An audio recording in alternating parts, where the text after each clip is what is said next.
सांगतो, तुम्हाला कधीही काही अडचण आली, आमच्या शिवशाही सेनेचे सरचिटणीस आहेत, जे पहिल्यापासूनचे टॅक्सीच्या ह्याच्यातले दर्दी आहेत, त्यांना सर्व काही माहिती आहे. मी सुद्धा त्यांच्याच मार्गदर्शनाखाली काम करतो म्हणायला काही हरकत नाही.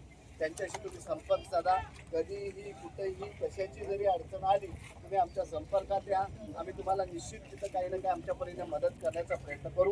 आणि आमची शिवशाही सेना जोपर्यंत यातला प्रत्येक मुद्दा जोपर्यंत मंजूर होत नाही तोपर्यंत आमचे जेवढे सभासद आहेत, आमचे जेवढे बांधव आहेत, माझ्यासह सगळे तुमच्या खांद्याला खांदा लावून डॉक्टर साहेबांच्या बरोबर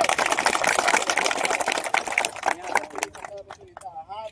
अक्षरशः मला जरा यांनी कल्पना नाही दिली, मी बाहेर होतो, मला फोन आला, त्याच्यावर निश्चित मी अगोदर तुमची चहा पाण्याची व्यवस्था केली असती. त्याबद्दल मी तुमच्याकडे बोलणे एवढेच धन्यवाद. कसं आहे, तुम्ही आज सकाळपासून इथे की काही कुठलं हे नाही. आपण हे आता मी तुम्हाला अजून एक सांगतो, हे आपल्या आंदोलनाचं इकडचं काय होतंय बघूया. हे सगळं झाल्यानंतर मी एका ठिकाणी चांगल्या ठिकाणी मीटिंग बोलवतो, कारण जास्तीत जास्त लोकांनी तिथे या. आपण एक ठिकाणी जेवणासह व्यवस्था करू आपण, आणि त्या ठिकाणी आपल्या नवी मुंबईमध्ये ज्या भविष्यामधल्या ज्या तरतुदी आहेत त्याविषयी चर्चा करू. पण सध्या हाती लग्न कोंडाण्याचं आणि मग रायबाचं, त्याच्यामुळे आता आपल्याला आंदोलनासाठी आपल्याला तयार राहायचं, सज्ज राहायचं आहे. आणि कुणीही कुणाच्या भूलथापांना बळी पडू नका.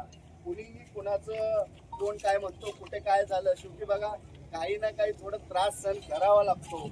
ऊन वारा पाऊस या गोष्टी तर होत राहतात, म्हणून माणूस जगणं सोडत नाही, माणूस काम सोडत नाही. तुम्ही कोण ऊन वारा पावसात करता का नाही, काम करता का नाही करता? किती पुढचं आम्ही म्हणतो बरं सोडा, अरे पुढचं काही दिसत नाही, पण तिथे टॅक्सी चालत असते. आमच्यासारख्याच्या गाड्या साईडला उभं राहतात, पण तिथं टॅक्सी चालत असते. उन्हामध्ये किती ऊन असेल, काही असेल, टायर पंक्चर झाला तर उतरून तुम्ही टायर पंक्चर करता, गाडी ब्रेकडाऊन झाली तर एकमेकाला मदत करता. या सगळ्या गोष्टी तुम्ही सहन करत आहात, तर त्याचं चीज झालं पाहिजे. आणि त्याचं चीज व्हायचं असेल तर तुम्हाला जर कुठे असेल माहिती असेल तर लहानपणी पुस्तकात वगैरे एकीचं बळ वगैरे धडे बिडे वाचले असतील तरी आपली युनिटी, आपली एकी महत्वाची आहे. आणि ह्या सर्व आंदोलनाला तुम्ही सगळ्यांनी समर्थपणे पाठिंबा द्यायचा. आमचा पाठिंबा आहेच आहे. उद्या डॉक्टर साहेब येतील, त्यांच्याशी आम्ही भेटू, त्यांच्याशी चर्चा करू. आणि हे आंदोलन जोपर्यंत सक्सेस होणार नाही तोपर्यंत तुम्ही टिकून राहा. बरोबरीनं आपलंही पॅरल शक्य होईल. बरोबरीनं आपलं जे काही रुटीन असेल ते थोडं चालू ठेवा. सगळं जर स्टॉप झालं तर अडचणी निर्माण होतात, तर तिथंही आपल्याला उतरायचंच आहे. पण बरोबरीने हे आंदोलन कसं होईल, तसं आपल्या भागामधलं सुद्धा धंद्याकडे आपल्याला लक्ष विचलित करून चालणार नाही. आपल्याला इकडे युनिटी करावी लागेल, इकडच्या आपल्या संघटना आपल्याला बांधाव्या लागतील. आणि ह्या विभागामध्ये सुद्धा आपणच वर्चस्वा राहू. आपल्याच लोकांना कसा धंदा मिळेल, नाही तर त्यावेळेला ऐरे गेरे नतुकेरे इकडे घुसतील आणि आपला धंदा खाऊन टाकतील आणि आपण परत हात चोळत राहू. हे लक्षात ठेवा. इकडेही आपल्याला दुर्लक्ष करून चालणार नाही. आम्ही पहिल्या दिवसापासून त्या दृष्टीने प्रयत्न करतोय. आमची शिवशाही सेना ही स्थापनाच केवळ तेवढ्यासाठी झालेली आहे. या सगळ्या बांधवांची फार दिवसापूर्वी इच्छा होती की साहेब आपल्याला काही तर करायला लागतंय आणि आपल्याला याचं चालत नाही, तर मी सांगितलं त्यासाठी आपल्याला संघटना बांधावी लागेल. आणि संघटना बांधली तर ह्या गोष्टींमध्ये आपण पडू शकतो, या गोष्टींमध्ये चांगल्यापैकी निर्णय घेऊ शकतो, शासनाला जे आहेत आपले पत्रव्यवहार करू शकतो आणि मग आपल्याला जशा पाहिजे तशा वाटाघाटी करू शकतो. तर आता माझी तुम्हाला विनंती आहे, डॉक्टर केशव क्षीरसागर साहेबांच्या पाठीशी आपल्याला सगळ्यांनी एकत्र राहायचं आहे का? सगळ्यांनाच माझी विनंती आहे.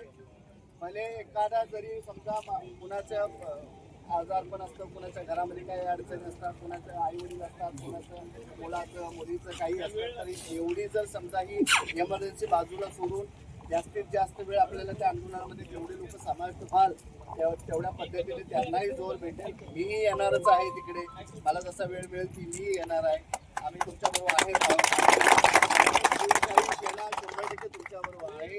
आपल्याला ह्यामध्ये जर घराचं आणि ज्या आपल्या मागण्या, मूळ मागण्या जेवढ्या आहेत त्यापैकी सर्वच्या सर्व मागण्या कशा मंजूर करून घेता येईल या संदर्भात आपण त्या संदर्भात डिस्कशन करणार आहे. माझा आणि क्षीरसागर साहेबांचाही फोनवरती बोलणं झालेलं आहे. मी भेटणारही आहे त्यांच्याशी आणि त्यांच्याशी आपल्या भागातल्या पण काही संबंध आहेत, आपल्या भागातल्या काही समस्या त्यांच्याशी डिस्कस करणार नाही. आपल्याला इकडे युनिटी करावी लागेल, इकडच्या आपल्या संघटना आपल्याला बांधाव्या लागतील आणि ह्या विभागामध्ये सुद्धा आपणच वर चष्मा राहू, आपल्याच लोकांना कसा धंदा मिळेल, नाहीतर त्यावेळेला ऐरे गेरे नकुकेरे इकडे घुसतील आणि आपला धंदा खाऊन टाकतील आणि परत हात चोळत राहू. तर हे लक्षात ठेवा. इकडेही आपल्याला दुर्लक्ष करून चालणार नाही. आम्ही पहिल्या दिवसापासून त्या दृष्टीने प्रयत्न करतोय. आमची शिवशाही सेना ही आपणास केवळ तेवढ्यासाठी झालेली आहे. या सगळ्या बांधवांची फार दिवसापासून इच्छा होती की साहेब आपल्याला काहीतरी करायला लागतंय आणि आपल्याला याशिवाय चालत नाही. तर मी सांगितलं त्याशिवाय आपल्याला संघटना बांधावी लागेल. आणि संघटना बांधली तर या गोष्टींमध्ये आपण करू शकतो. या गोष्टीमध्ये चांगल्यापैकी निर्णय घेऊ शकतो. शासनाला जे बंदी आहे ते देऊ शकतो आणि मग आपल्याला जशा पाहिजे तशा वाटायला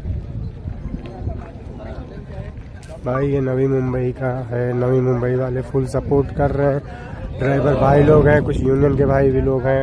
यहाँ पे चल रहा है, अभी आंदोलन बंद नहीं हुआ है। नवी मुंबई जो भी आएगा भाई, आंदोलन चालू है।